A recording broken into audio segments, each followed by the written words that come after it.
Hey everyone, welcome back from break. And hope you had a good time, hope you had a good break. I had a great break. I went to England, went to London, Cambridge. My son got married. Yeah. It was it. Oh, thank you. I appreciate it. It was an amazing time. And get this, the two families, the groom and the bride's family, spent a week together in a bed and breakfast, and we rented out the whole bed and breakfast, and we all got along. It was sort of amazing. I don't know how that happened, but I think it was a big relief, yeah. So I'm feeling pretty wonderful about that, but my mind is not on statistics. So I'm probably in the same boat as you guys are in right now after a week's vacation. You know, I'm just really, my mind isn't, but let's try to focus and get back, because this is one of the most important chapters for the whole semester, okay? So, now, what's all that sound? Is that us? Whoa, that was us. I thought it was out in the hallway. Okay, quiet now, we've got to focus. All right, so do you remember where we left off? We were talking about these probability histograms, and we looked at this amazing fact that called the central limit theorem. And what it said is, we turned the page. This isn't my book. Oh, this is kind of cool. It's somebody else's book here. But what it says is that regardless of the contents of this box, remember we're looking at numbers generated by a chance process. We're talking about the statistics for chance numbers, gambling games, and later on we're going to talk about sampling. Okay, so regardless of the contents of the original box, with a large enough number of draws, like let's say I drew from this box over and over and over again, the histogram for the sum, like if I drew 100 times from this box, the most I could get if I was taking the sum of the 100 draws would be 300. The least I could get would be 100. I'd expect 200. But the amazing thing is that the histogram for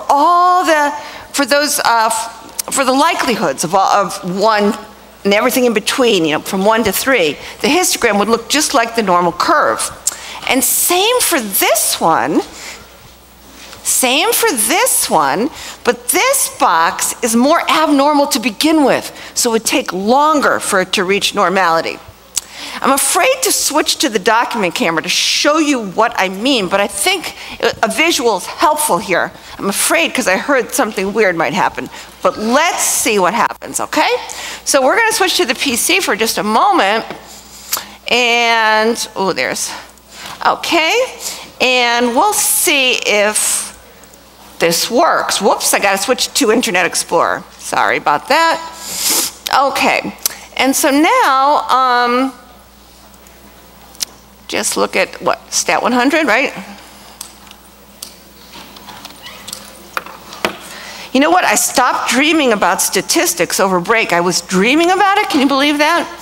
And I stopped dreaming about it and had normal, good dreams. Okay. So now let's look at this data program here.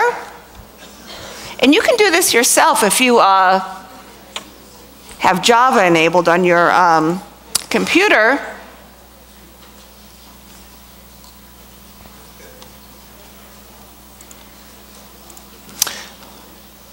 Whoa, and I guess we no longer have Java enabled. Didn't we use this before? Earlier today? Oh, Firefox is what I should be using, okay. But last time, wasn't it Internet Explorer? It really was. Oh boy. Okay, so we'll do the same thing on Firefox. All right. No, something's weird. Okay, so that's an option that's out. Let's go back to the dock camera. And what I wanted to show you was this amazing simulation of drawing more and more draws from this box and this box, and showing you that this box is going to look normal really soon. All right. And we already did it last time. We did the probability histogram for 2 draws from the box. And that's what we got. Remember, there was only one way to get a 2, 1 out of the 9 ways, and only one way to get a 6. And it looked like this, already like the normal curve for this box. But for this box, 1, 2, and 9, look. There was one way to get an 18. If you got a 9 and a 9, you get a 9, you put it back, you get another 9, they sum to 18. But look, there's no way to get a 17 or a 16. The next number you could get, the next highest number, would be if you got a 2 and a 9, and that would sum to 11. So that would be right there. Okay? And so it looks really weird, but the amazing thing is that it's going to look like the normal curve with enough draws. So instead of doing it on the computer, check this out. Now I can go back to, oh no, I can't, not yet. Okay, and this, after 25 draws, this one from this box, it already looks like the normal curve, right? Look at that, check that out. After 25 draws, you'd expect the sum to be what? N times the average of the box, so it would be 25 times 2, right in the middle, 50. Can you see that? And it looks like the normal curve. But here, it doesn't look normal yet. See all those spikes? And what's the average of this box? The average of this box is what? 12 divided by 3, which is 4. So n times the average of the box is 100, right in the middle. And it's all spiky still. But the amazing thing is, look what happens by 50 draws. It's starting to look more normal. So that's what the central limit theorem says. So let's do some problems here. And these are similar to what you might expect on an exam. So let's do this first one. 25 draws are made with replacement from the boxes below. This one has a 0 and a 1. And this one has 9 zeros and a 1. And this one's super lopsided. It has 24 zeros and a 1. So this is the most lopsided to begin with, the most unlike the normal curve, and this is the most normal to begin with. Do you know what I mean by that? I mean, if you just, it has 50%, you know, half 0 and half 1s, and this one's just so the most lopsided. So now, after 25 draws, right? The most you could get for all of them is 25 if you got all 1s. And the least you could get for all of them is 0 if you got all 0s. But you can see, for this one, it's symmetrical. So this one looks the most normal to begin with, and right in the middle would be what? That would be 0.5 times 25 would be 12.5, and it's completely symmetrical around that. Whereas this one's the most lopsided. You're more likely to get zeros, and this box is the most, this histogram's the most lopsided. You're most likely to get, look at that. But it's extraordinary. If you did this 100 times, 100 draws, 200 draws, it's going to look normal, but not yet. So now, okay, so which one is this? Which box did this come from? This is the most normal looking histogram, so it came from what? A, B, or C? Just shout it out.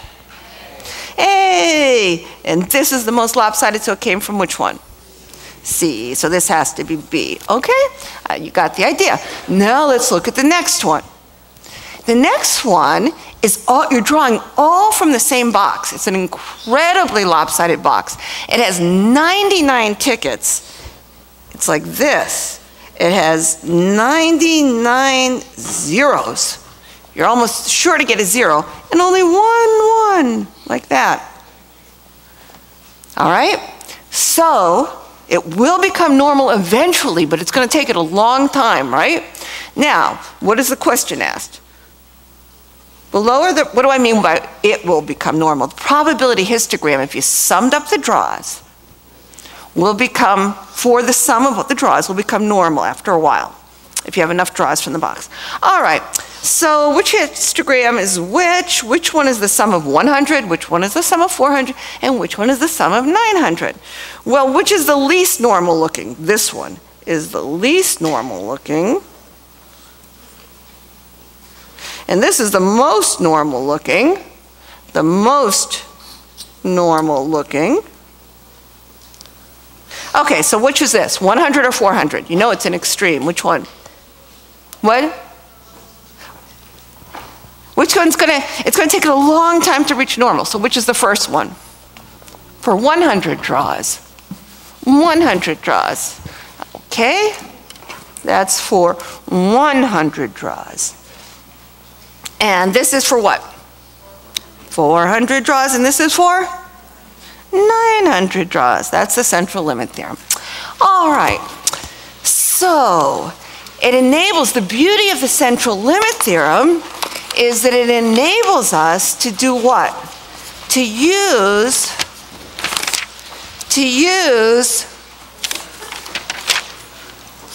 thank you very much.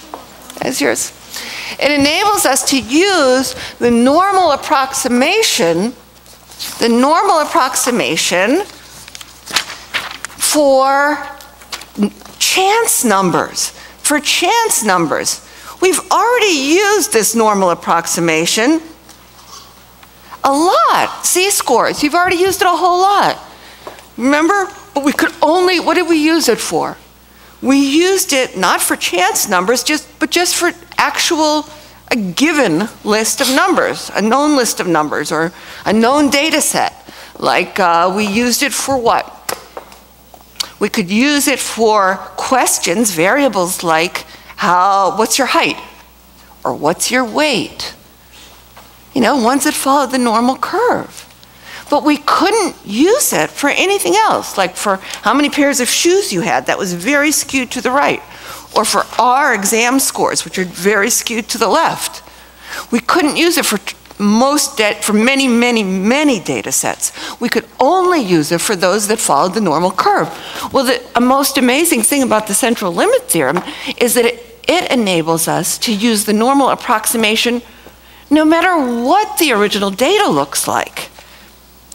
If what we're doing is a chance process, if we're summing the numbers, the tickets drawn at random from a box, or we're looking at the average of the numbers, or the percentage of ones in the data set. And that's incredibly, that's going to be extraordinarily useful in all our inferential statistics, including, well, we're going to start with gambling, and then we're going to apply it to sampling and analyzing, hypothesis testing, just everything pretty much. Okay, now, so it means that instead of drawing these actual histograms that take a huge amount of time, those histograms that you saw that take a lot of time, what can we do? We can substitute the normal curve. And all we need to know to figure the chances of anything within a given interval is the expected value and the standard error, which is pretty much the same as what we did before for what? For numbers, look, you can use the normal curve to calculate the chance. The sum of a number of draws made at random with replacement from a box falls in a given range. And we convert it to a z-score. So this is what we do using the expected value and the standard error. So this right here is for chance numbers, okay? For any chance process. Whereas what did we have before? We had, do you remember? Value minus the average divided by what? Not the standard error, but the standard deviation. And we did this for what? Just a given list of numbers, not for a chance process. Okay, so we'll just say for a list of numbers, an actual data set. All right, so here's how it can be so useful. Let's check it out. It says here, in 100 coin tosses, if you tossed a coin 100 times, what's the chance of getting less than 45 heads? Less than 45 heads. Well, we could figure out the exact probability histograms, didn't we? Didn't we do that? Check it out. We did it for what? Well, one toss. looks like this. You could either get 0 or 1 head. And then after 2 tosses, here were the probabilities. We could either give 2 heads, 0 and 1. After 2 tosses, we could get, after 3 tosses, there's 8 possibilities, 2 to the 3rd, and here they all are, and here's our histogram for it.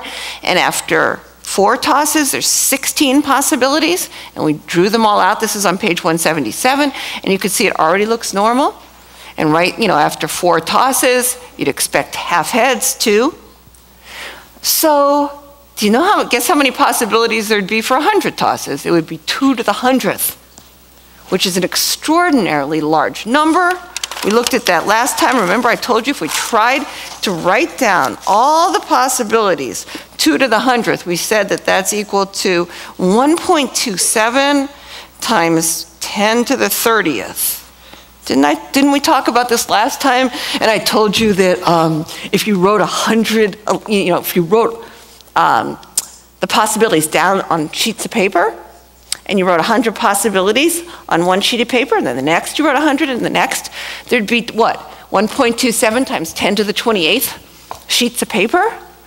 And it would reach, that's a big number, 10 to the 28th. And even though a sheet of paper is really, really thin, it's probably like, I don't know,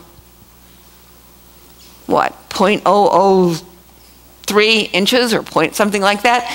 If you had 100 of them stacked, it would reach to the farthest known star. That's what we talked about. So it's a lot of possibilities. We couldn't really do those histograms the way we did the ones for 4 tosses, but we can use the normal curve, for sure.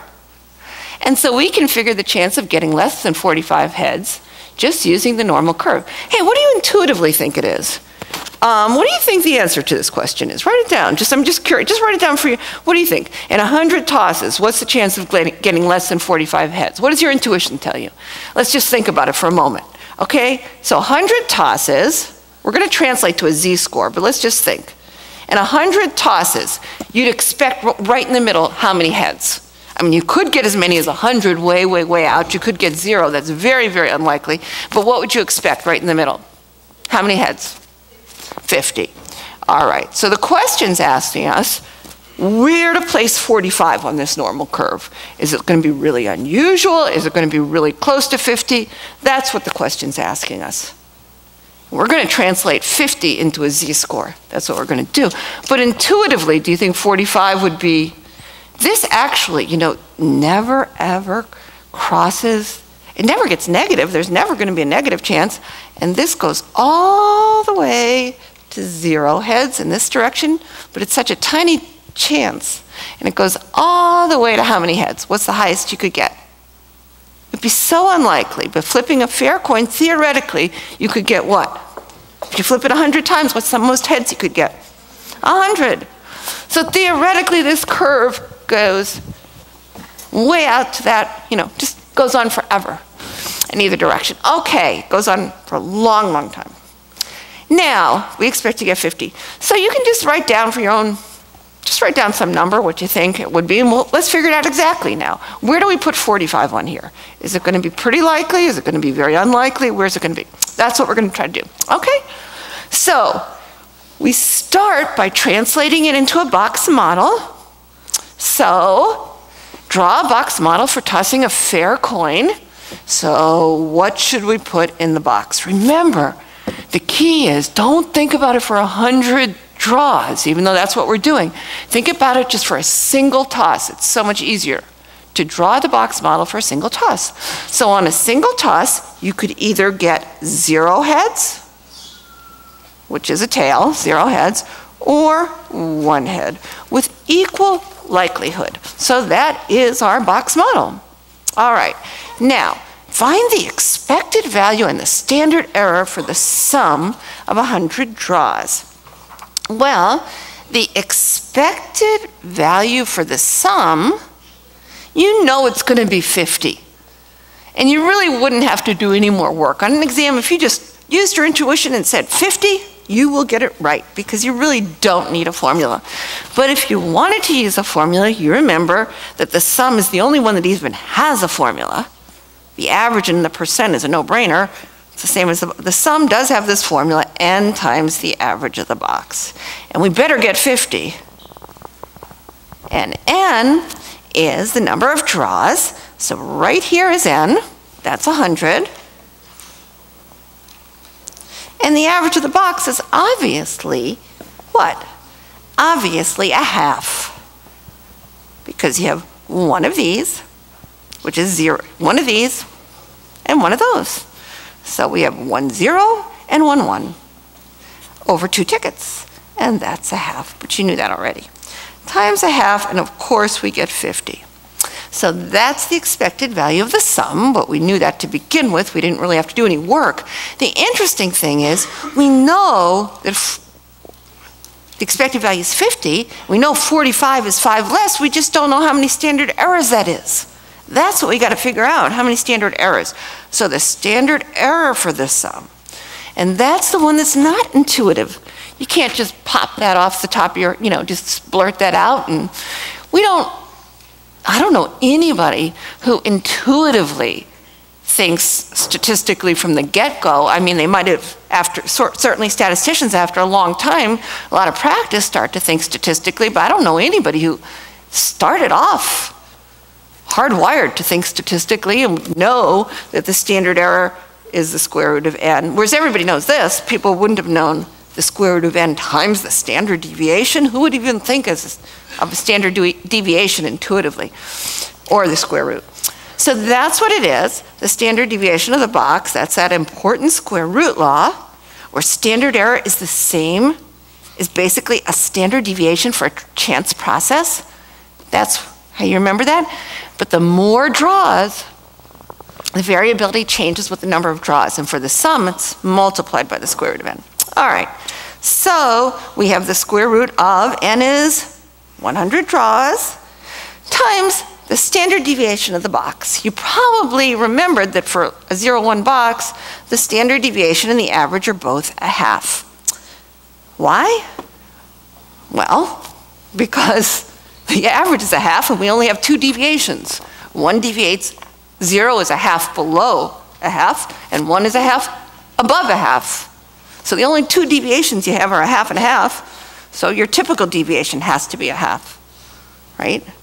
You only have 2 tickets and they both deviate by a half, so you have to have a standard deviation of a half, but we know how to figure it out another way, and that's we do the shortcut, we look at the 2 numbers on the tickets, and we say, okay, that's 1 minus 0, the absolute value, times the square root of, and we have 2 tickets total, and we say the fraction of the tickets that have this, that have 0 marked on it, and 1 out of the 2 tickets have 0 marked on it, times the fraction of the tickets that have 1 marked on it, which is 1/2. So we have 1 minus, 1 times the square root of a quarter, which is a half. Okay, so we've got those.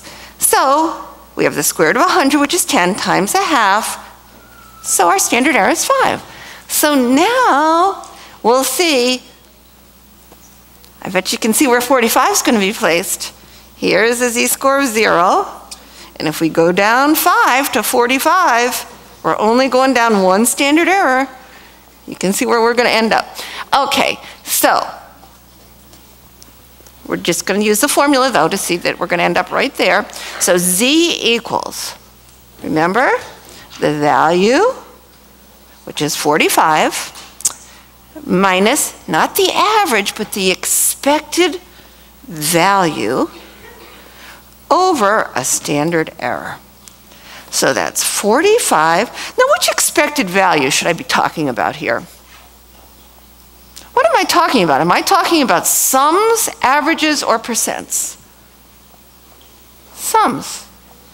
So that's the standard errors we're going to be using. So 45 heads minus 50. There's the 5 heads we're talking about. 45 is 5 below 50. That's what that numerator tells us. But 5 below, how do you know where to place 5 below? You don't until you know what that is. How many standard errors is that? This will be 1 standard error. This will be 2. Well, the standard error is 5. So that's why we have 1 below, right? So this is where 45 is. It's just one standard error, which is -1. And that's where 50 would be. 55. This is 50. 55 would be here. All right. So now the area that we want is where? Y'all know it's what? Below. Isn't that the question? What did the question ask? Below 45, right? Getting less than 45. Isn't that what it said? Yeah, less than 45. So we want to shade in this area. Less than 45. And what is that area? Do you remember? Between 1 and -1 on the normal curve is what? Shout it out so I know you know it. 68%. So this is 32 together. So this has got to be 16%. And that is our answer. How many people were pretty close to that when they did it intuitively, when you wrote down? Were you greater than that? Raise your hand if you thought it was greater than that, the possibility. How many people thought it was less than that? So more people thought it was greater than, although most people didn't vote. Okay, maybe you didn't have an intuition about it. All right, let's turn the page. Now, we're going to do the same thing with percents. We can do this with percents, with averages, and with sums. They're all basically the same idea. All right, so again, what's the question asked? In 100 coin tosses, what's the chance of getting between 40 and 60% heads? So, intuitively, well, first of all, our box model is going to be the same. You make it for a single draw, and you can either get 1 head or 0 heads, right? Find the expected value and the standard error for the percent of heads. Well, what's the expected value for the percent of heads? I mean, there's a 50-50 chance of getting a head or a tail. So what's your expected value going to be for the percent of heads you get no matter how many draws there are? It's a fair coin. So what percent, here, this is all I'm asking, percent. Here, we're going to change it to a z-score. But right in the middle, you could get 100% heads, you could get 0% heads, but that is highly unlikely. It's a fair coin, so what would you expect to get? What percent? 50. Duh. Please don't get that wrong on an exam.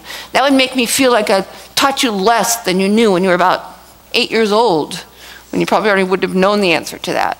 No one should ever get that wrong, okay? It's obviously 50%. And the reason you can, in general, you can think of it as this. You can think, okay, we have 1 and 0, so that's 50-50, 50%, 50%.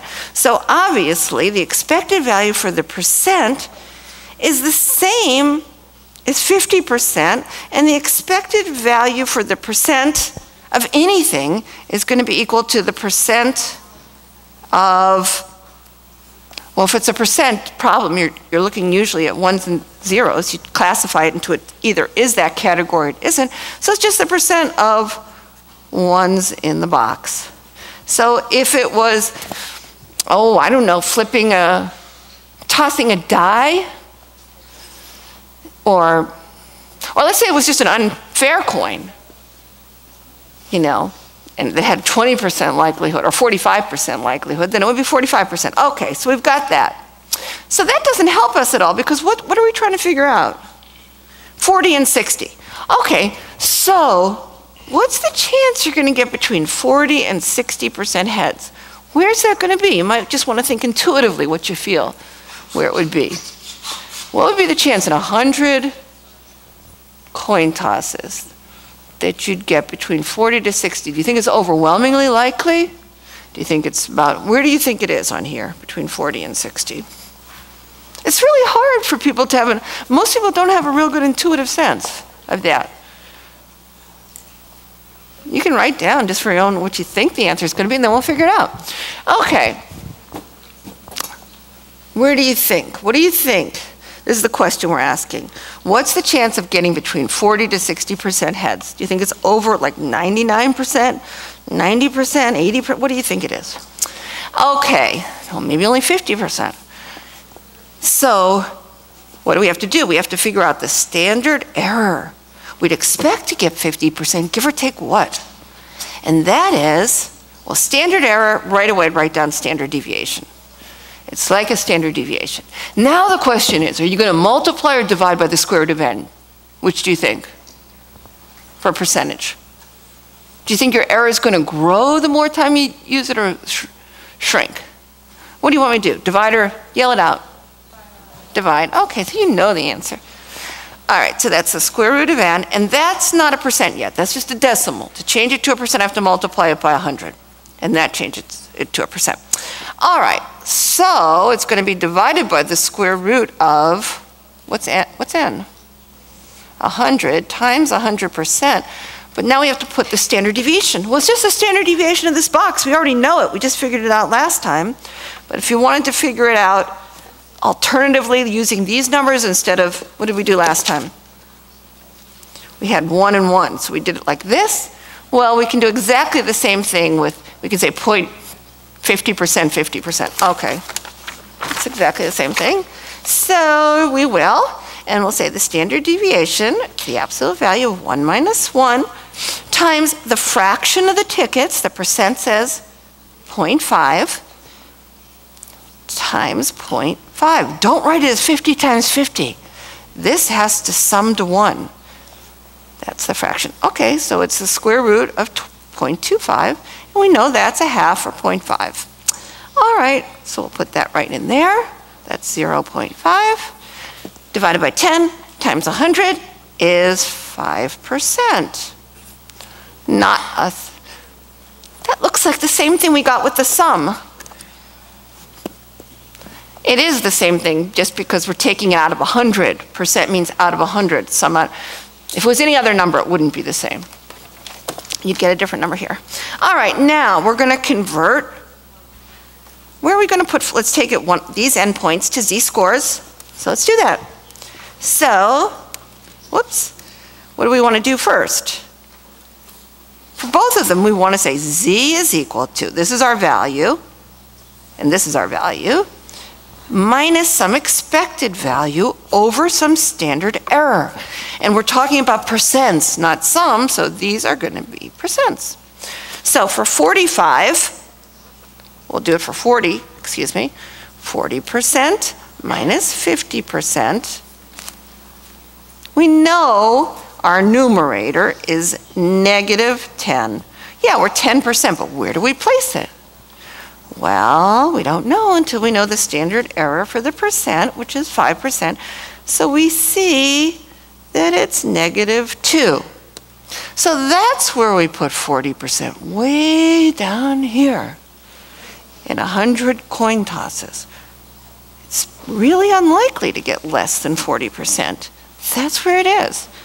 I don't know if you thought that intuitively, but it's way less than 40% is that little area. Less than 40 heads out of 100. That's, okay, and now we have to do this one. That's this. And now we have to do the 60% minus 50%. It's symmetrical over 5%. So we're going to get what? Positive 10 over 5. So that is a z-score of 2. The percents cancel, and it's a z-score of 2. This one's 2. So it's way up here. This is 0, 50%, z-score of 0. And now we go all the way up to here, and that corresponds to 60% and a z-score of 2. So the chance of getting in that interval is overwhelmingly likely. It's all that, which we know is about what? 95%, between 2 and negative 2 on the normal curve. Is that what people thought intuitively? Raise your hand if you really sort of estimated that. Didn't most people think it was, I intuitively would think it was a smaller. Did anybody estimate it smaller? That's what I would intuitively think. Okay, now we're going to revisit an old problem. Oh, whoops. Okay, so we're revisiting this old problem we did. I just want to show you This was a problem we did where we already figured out everything, the expected values and the standard errors. We just didn't figure out chances. We didn't use the normal curve. So if you look back at chapter 14, example 2, let's see, we already did this. Example 2, chapter 14, where was that? Example 2, oh, I didn't do it in this book, did I? Or did I? Maybe I did. Ah, this book's empty. All right, we'll have to do it again. All right, so let's start doing it. You'd expect the sum, so we're drawing from this box. Let's make a box here. All right, and let's do the average of the box. What's the average of this box? What's it look like? What is the average? What is that? You probably have it in your notes. You can turn back. The average is what? Let's add it up. Why do I want the average? Because it says you'd expect the sum of the 36 straws to be what? Well, we're not going to get all 36 zeros, and we're not going to get all 36 eights, and we're not going to, it's going to be 36, the expected value for the sum is n, which is 36, times the average of the box. So that's 36 times, we just have to figure out this average of this box, which isn't hard. 8 plus 2 is 10 plus 2 more is 12, divided by 1, 2, 3, 4. So that's just 3. Okay? So that is what? 18. Right? 108. Right? Yeah. Okay, but give or take what? It's a chance process. It's going to vary. What's the standard error for the sum? That's what we want to put right in here. The standard error for the sum. So what is the standard error for the sum? Now you write down a standard deviation, and the question is, are you going to multiply or divide? You're going to multiply by the square root of n. You can do it either way, square root of n. So that's the square root of 36, which is 6 times,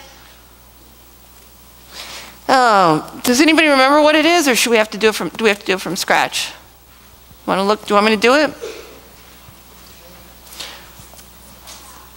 All right, we'll do it. All right, what are we doing? We subtract the average, so 0 minus 3, we get a negative 3. Another deviation is,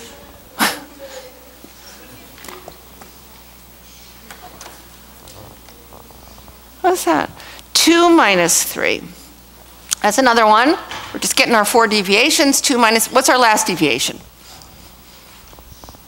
Hello, what's our last deviation? 5, thank you. Oh, you're back. Did you have a good break? Good. Okay.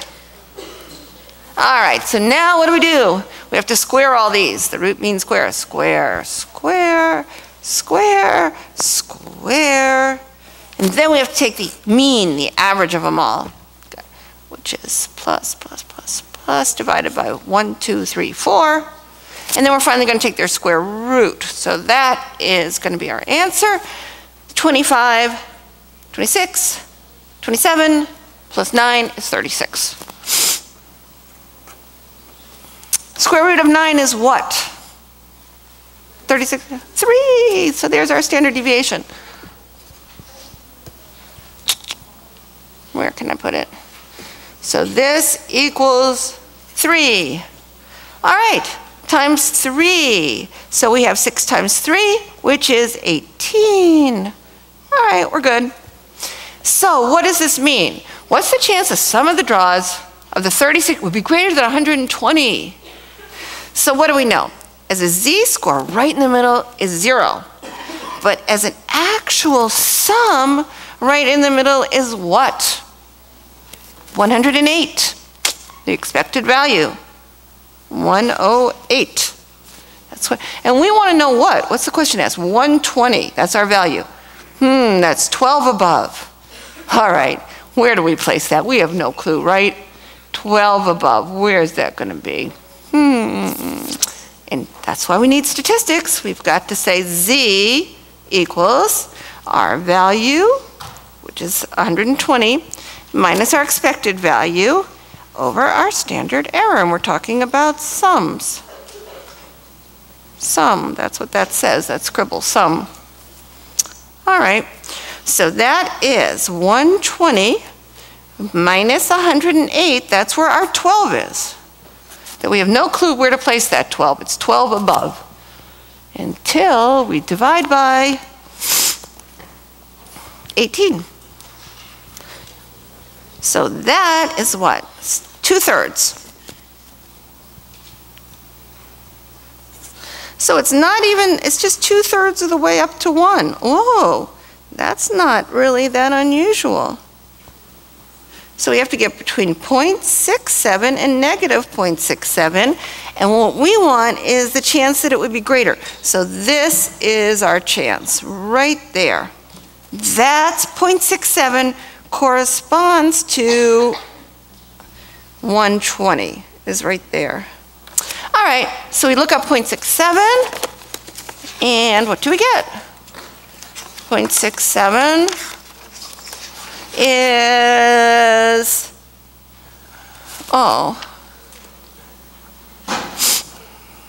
50. Let's do 50. 50, right in the middle. 50% here. So this this one has to be what? They have to add up to 100, so this one has to be 25. Okay, that's our answer, 25%. Where should we put that? What's the chance? So our answer is 25%. Cool. Now we're just going to do the same thing. This was for sum, okay?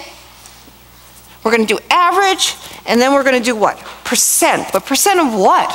We're going to look at percent of 2's. Okay, so let's just do sum and average first, then we'll have to do something, change the box to 0's and 1's to do percent of 2's. All right, so you'd expect the average of the 36 straws to be what? Well, the average of the box is 3. So why would you expect it, no matter how many draws you take out of here? The highest the average could be would be 8. The lowest it would be 0, the average. If you got all 0's, your average would be 0. If you got all 8's, your average would be 8. But on the average, you'd expect to get 3. So what would you expect, no matter how many draws? What do you expect the average to be? If the average of the box is 3, you'd expect the average of your draws to be what? 3. No brainer. I don't want anybody to get that wrong on an exam. It would be 3. Why would you expect it to be any higher? The most it could be is 8, and that would only happen if you got all 8's. The lowest it could be would be 0, and that would only happen if you got all 0's. The average of the box is 3. So we expect the average of our draws. If this was 360, it would get even closer to 3. I mean, even more likely to be closer to 3. Okay, so let's write that down. The expected value, and I want you to just, there's no formula for it. It's just obviously common sense, is just equal to the average of the box. And so all we're saying is, as a z-score, we expect 0 down here, but as an average, when we're talking about averages, we expect this to be 3 right there. And the question is what? What's the chance that our average of the draws will be less than 4? Well, the chance that it's got to be a pretty big chance, certainly greater than 50%. All right, give or take about what? That's the standard error for the average. That's what I have to put in right here. So that's going to be the standard error of the average. And right away, standard error SD. Your only question is multiplying or dividing for the average, you divide by the square root of n. So standard deviation, we just figured it out. It's right there, 3,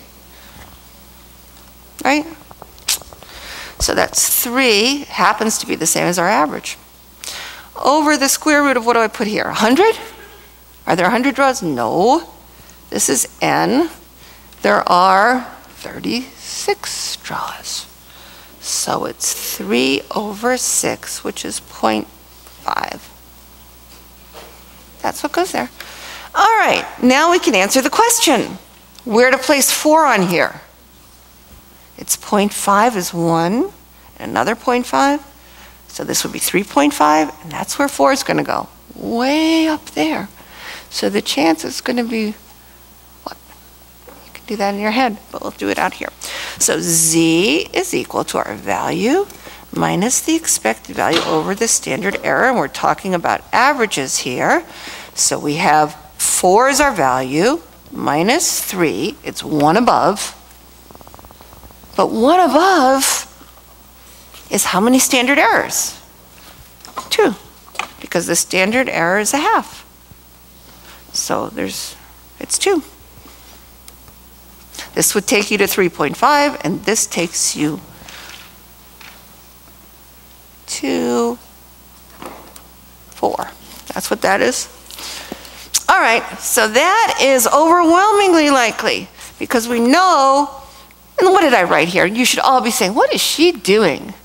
This took me to 3.5, but 0.5 is not 0.5 a standard error. 0.5 is 1 standard error. You go over 0.5, and that's 1 standard error. And you go over another 0.5, and that's 2 standard errors. So I go over 0.5, I get to 3.5, go over another. Sorry. So it's 2 standard errors.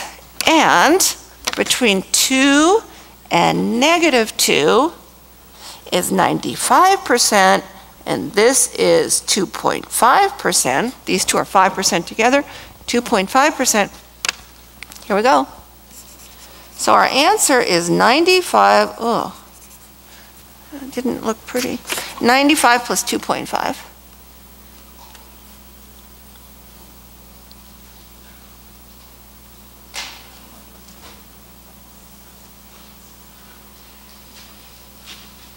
That's our answer, 97.5%. Does that make sense to everybody? Does it? None of it makes sense. Okay. 95%. I should have made this bigger. That's 95 and 2.5. All right, now, so what have we done so far? We figured out for sum and average. All right? Now we're going to look at the chance that we're going to do a percent problem here. And what we're going to be looking at is what? The percent of 2s. We could look at the percent of 8s, but the question asks the percent of 2s in 36 straws. Well, you know 50% of the box is 2s. So what would you expect? I don't care how many draws. What percent of your draws would you expect? Even if you have, no matter how many draws you have, let's say you have 50 draws, 100 draws, what percent of them would you expect to be 2s? 50%. Even if you have an odd number, even if you had an odd number, you'd still expect 50% because the expected value doesn't have to be something that you'd actually get. All right, now that's 50%. We know it. So in other words, we already know that the percent of 2s, oh, what did I do? Why?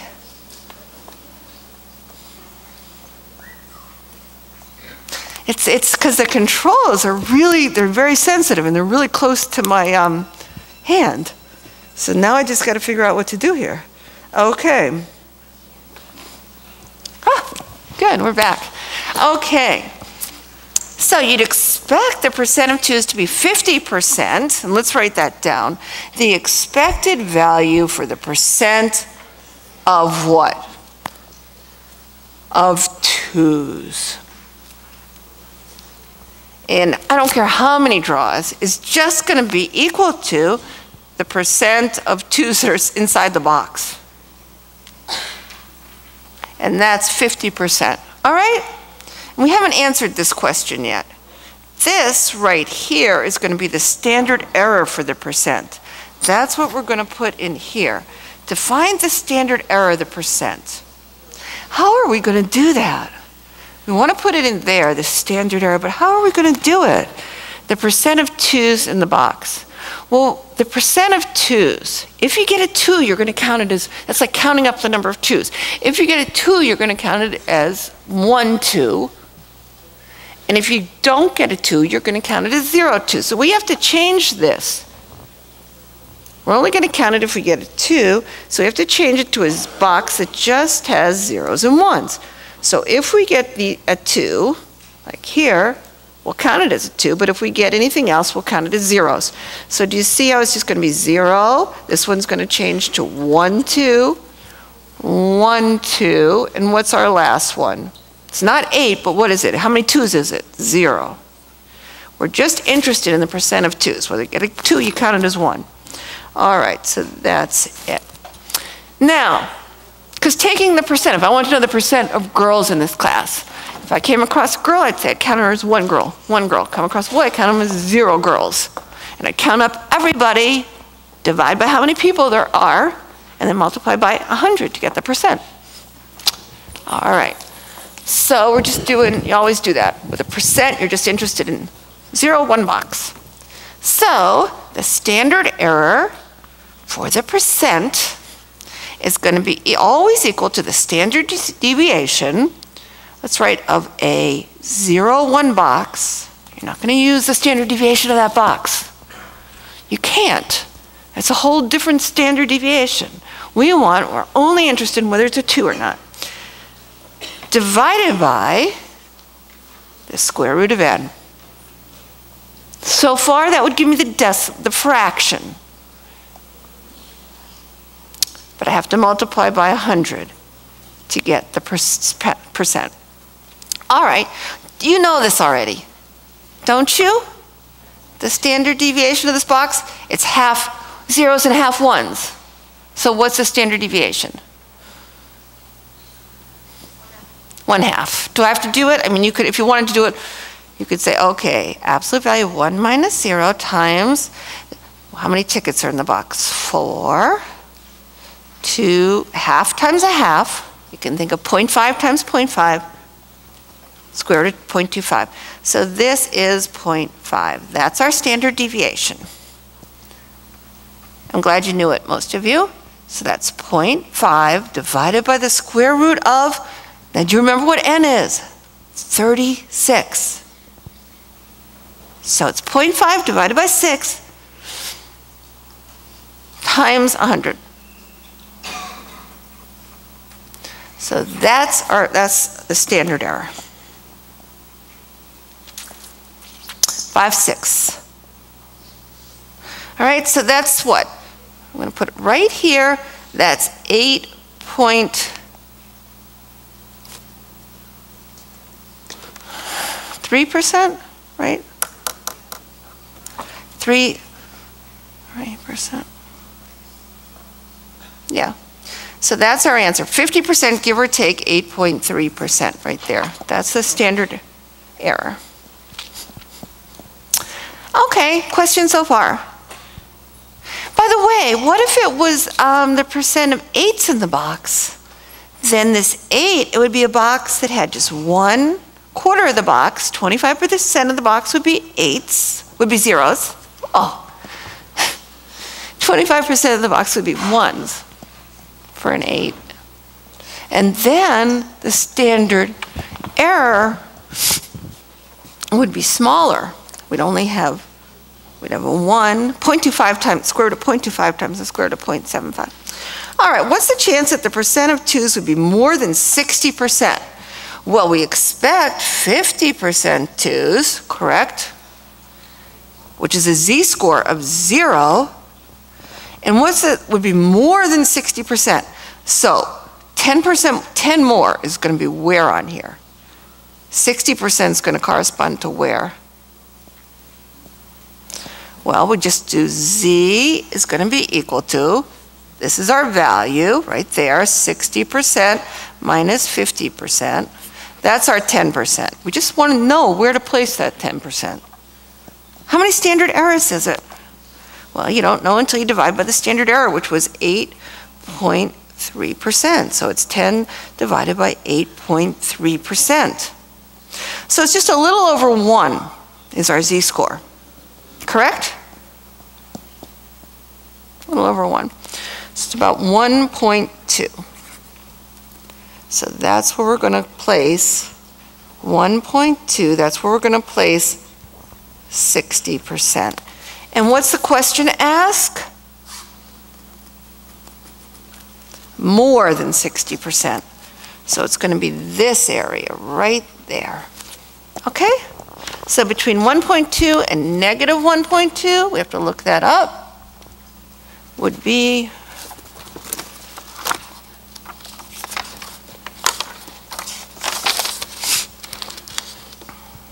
77% in the middle, and you know where to go from there. 77%, so that's 23% divided by 2 is 11.5% on each tail. That's our answer. Questions on that? All right, let's just do one more page, and we're just going to figure out some, the odds of winning in roulette, okay? Winning anything in roulette. So let's look at that in 2 different games. If you bet on red, or if you bet on, what is it, the same question? You play roulette 100 times betting $1 on red. What's the chance you win more than $1? You bet 900 times. Okay. All right, let's do this. Well, the more you play, the less likely you are to win. So do you remember how the roulette game looks? What do we have? We have 8, if you bet $1 on red, we have 18 reds, just to refresh your memory. We have 18 blacks, but then we have these 2 greens. So here's the box model. Either win or you lose. There's nothing else that can happen on a single play. You either win $1, are we betting $1? Yeah. We either win $1 or you lose $1. This pays even money. Okay? The odds are, you know, it's just pays, you get $1 if you win and you lose $1 otherwise. Okay? I better write that down. If it lands on red, and I would on an exam, of course, I don't expect you to know the game. If it lands on red, you win $1 because you bet $1. If you bet $2, you'd win $2.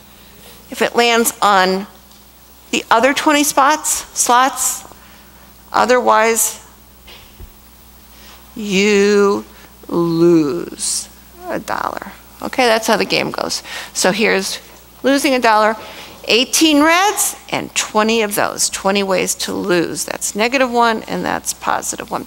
All right, so now, what do we have to do? What do we want to figure out? We're always going to have to figure out the average and the standard deviation of the box, so we might as well start there. What's the average of the box? The average of the box is, you have 18 ones plus 20 negative ones. That's 18 minus -2 divided by 38 tickets. Okay, so that's our average of the box, and that's equal to negative about a nickel. So just do it to 4. Okay, that's what it is. It's negative a nickel. And what's the standard deviation of the box? Well, now this one we really have to do out. And remember, we take the absolute value of the difference of the 2 tickets. So it's 1 minus -1. They're spread out by 2. They're spread out, they're 2 apart. So that's a 2 coefficient in front, coefficient of 2 in front. The more they're spread out, the more your standard error, times the square root of, there's 38 tickets. And how many of them have one of the numbers on them? 18. And how many have the other? 20. Make sure they sum to 1. So that's 2. This is almost a half. 0.5, it's almost a half. So we'll say times a half. And so this is right here. The standard deviation is $1. Okay, now what do we want to figure out? We want to figure the chance of, what does it say? The chance you win more than $1. Okay, so this is going to be in z-scores. We know 0 is right in the middle. And this is going to be in dollars. It's going to be some negative number right here, because you're going to expect to lose. It's going to be some negative number here in dollars. All right, that's a dollar sign.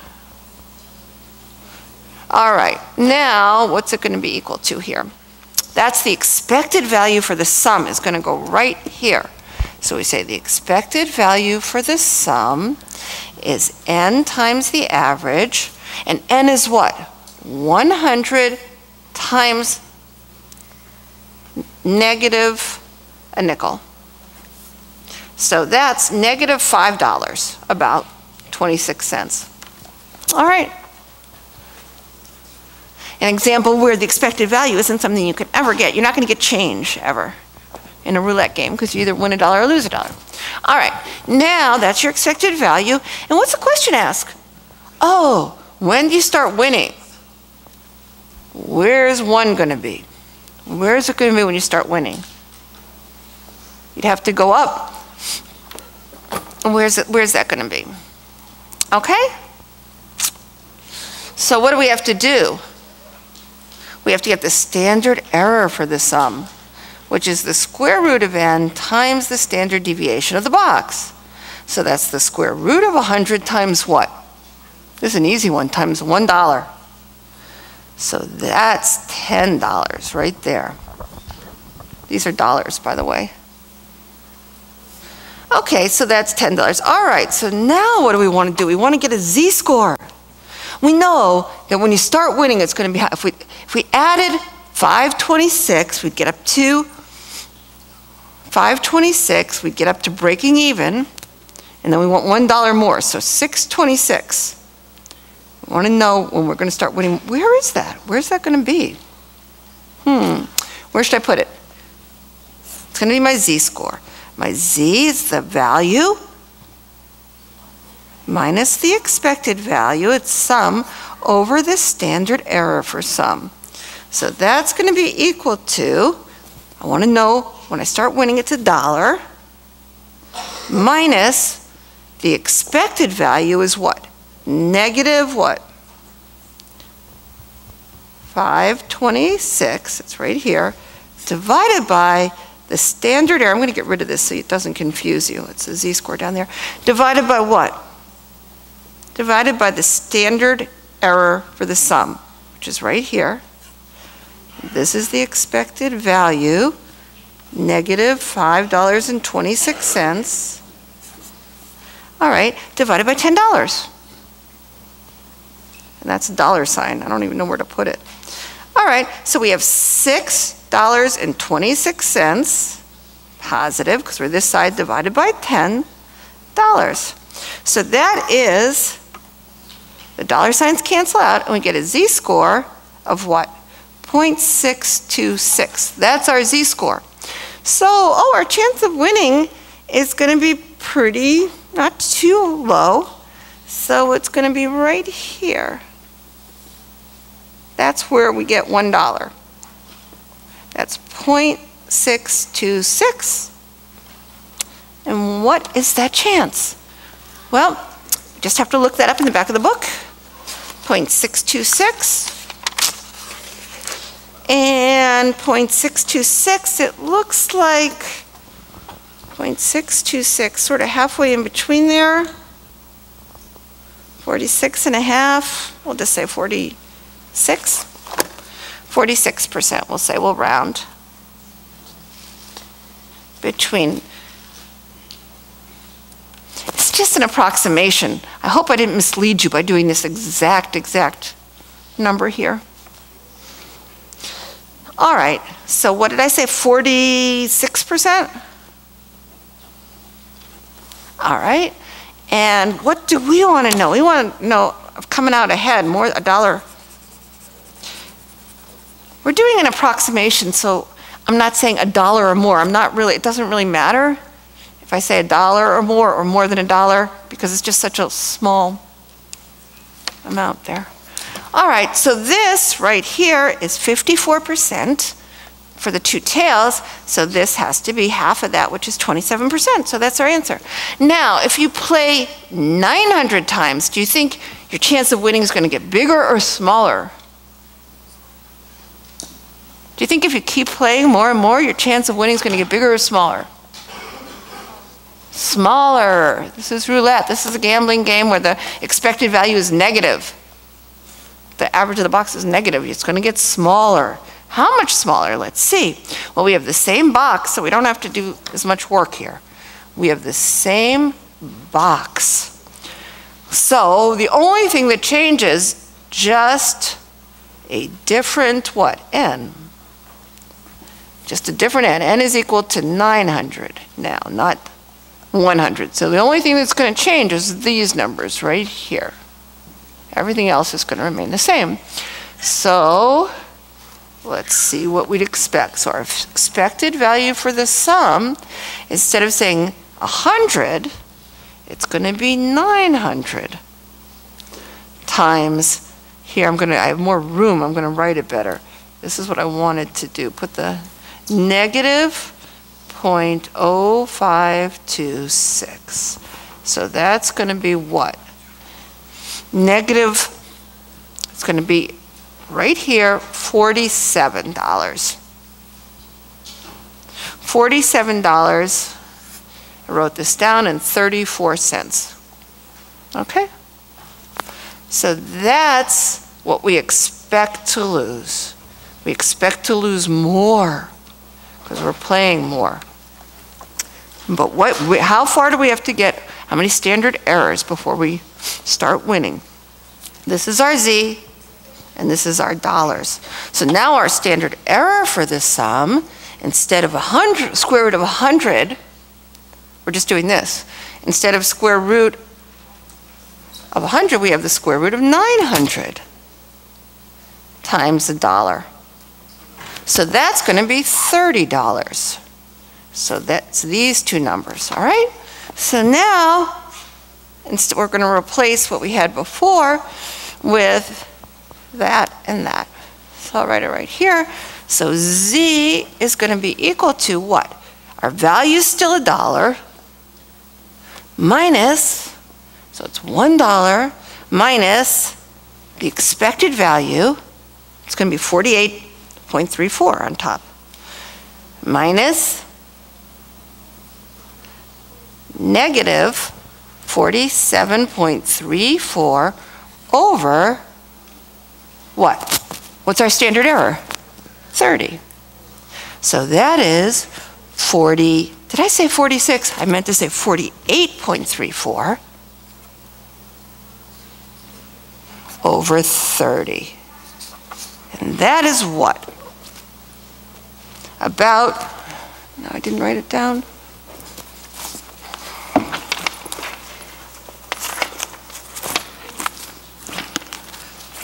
Did I not bring a calculator? Hey, could somebody, oh yeah, I did. Okay, sorry about that. 48.34 divided by what? 30, oh, I should have been able to do this in my head, sorry. Okay, I got it. 1.61. 1.61 is our z-score. So that's right here. 1.61. That's where $1 kicks in. See how it's a smaller area? Your chances go down. Don't keep playing this game because you're going to more likely to lose, less likely to win. So between 1.61 and negative 1.61, we've got what? 1.61 and negative 1.61, we have about 89.2%. All right, so what does that leave us on either side? 10.8. So this right here is 5.4 4%. Our chances went way down from 27 to 5.4. Now, let's look at the next page for just a moment, and look what it says.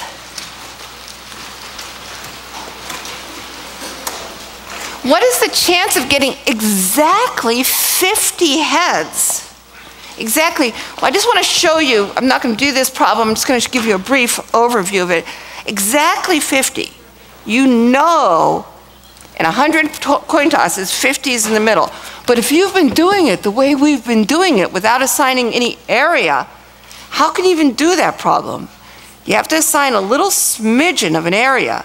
So the way you would do a problem like this, exactly 50, is you'd make what's called the continuity correction, and you'd figure between 49.5 and 50.5. You translate each of those into z-scores, all right? So you know you'd go 49.5 minus 50 over the standard error, which is 100, and you do the same thing here. Over the standard error, which is, excuse me, what, 5, sorry. And you do the same thing here. But we're not going to do this problem, so let's skip this. I just wanted to show you how you would do this. You'd make a tiny, tiny little sliver here. And this would be 49.5 if you ever come across a problem like this, and this would be 50.5. All right, but it's such a technical detail, and you have enough to do, so let's just skip this. It's just a technical refinement, so we're going to skip this for the exam, everything. I just wanted to show you that. I'll work it out and post it online if you're interested. All right, so you have homework due Wednesday. See you Thursday.